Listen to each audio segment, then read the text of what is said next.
Hello friends, Randy Ost from Amazing Rando Design here, and I want to show off a piece of work that I've done that recently launched for Stanford's School of Humanities and Sciences.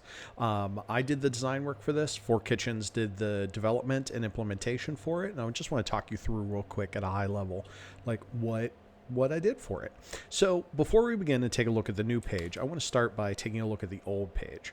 So the old page itself, it's kind of, this is the Wayback Machine, by the way. So we're going to see some missing images and things may not necessarily be correct. But listen, the old page was kind of a collection of efforts that, you know, they wanted to focus on news sometimes, they wanted to focus on in the moment sometimes, and it really kind of, you know, for lack of a better word, kind of turned into a junk drawer over time, as you know, every little element was kind of thought of in its own little stripe. And so what they wanted to do is they wanted to take and they wanted to revisit this page, and they wanted a page where they could have components to tell stories.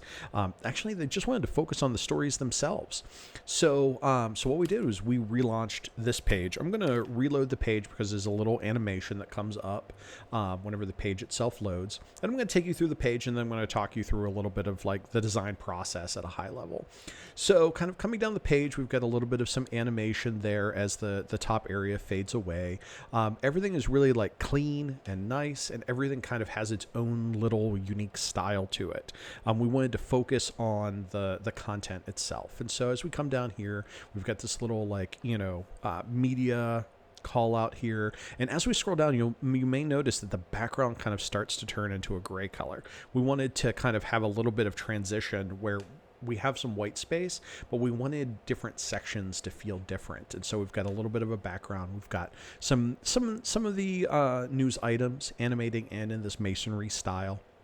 And then as we come down, we have a feature for their faculty awards and honors. They've got a distinct place here to put their faculty and honors. And as we come down, they've got the bookshelf. They publish a lot of works, and in the previous site they had a problem where they had to kind of Photoshop people's headshots with their books and kind of make it into one image. And so when I redesigned this, I made it so that the person's image and the publication image were separate. That way, you know, they didn't have to do any Photoshop work. All they've got to do is say this is who it is and upload the book cover, and everything is good there. And then down here at the bottom, we have in the moment, these are little features that have very large images that they want to kind of feature because they're shooting a lot of good photography. So that's the brand new page, which it's very clean, it's very friendly. It focuses on the stories that they want to tell, and now I want to kind of show you a little bit behind the scenes. So what I did was I designed this in the code, and the first couple of designs, not really super great. Although this particular design right here, I have this kind of ribbon striping. I will tell you right now, the JavaScript that runs this is janky, but it was enough to demonstrate that like as you scroll up and down, each of these kind of responds by moving left to right or right to left as the user scrolls. And this idea got carried forward into, I think, this one. Here we go. Into this one where like we had a special call out. Now it's not on the homepage yet, but this is something that they're reserving to maybe put onto another page. And so this design element is going to make its way into that future element.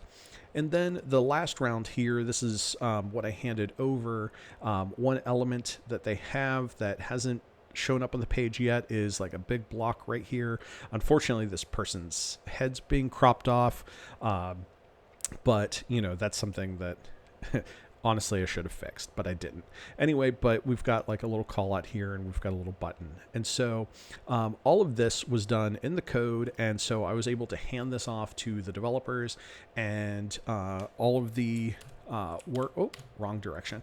All of the work that you see here, they just lifted what I provided them, put it into the system, and we can see here that this very much matches the designs that I handed off, which was really nice.